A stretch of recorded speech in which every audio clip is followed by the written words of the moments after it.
Aux États-Unis, une compétition allait changer l'histoire des arts martiaux. Un nom, un cri, une légende. Bruce Lee. À l'époque, Bruce a déjà ouvert son école de Kung-Fu. Mais faute de notoriété, les élèves se font rares. Son rêve menace de s'effondrer.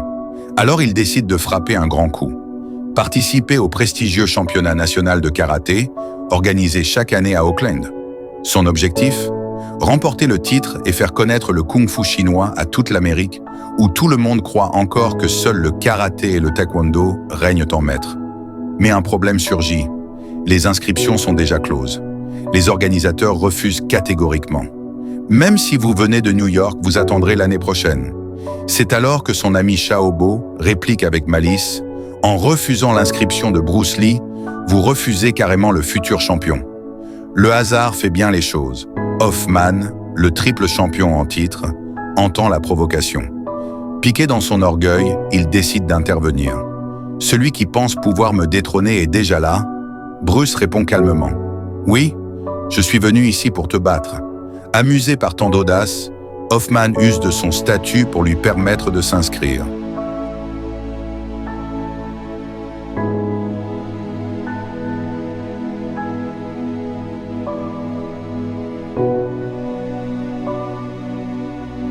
Devant les journalistes, il déclare avec arrogance « Tant que je peux bouger, le titre restera à moi.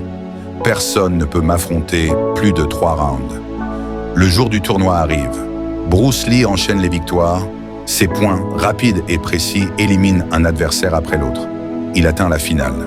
Face à lui, Hoffman, le colosse, invaincu depuis 3 ans. Le combat commence. Bruce frappe, enchaîne ses coups de poing éclairs.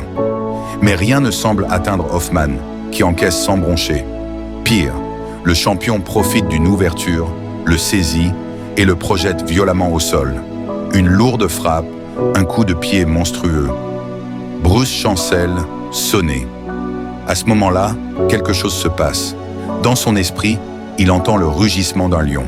Alors Bruce se redresse et pousse un cri sauvage, un hurlement animal qui glace la salle. Hoffman, troublé par ce rugissement inattendu, perd sa concentration.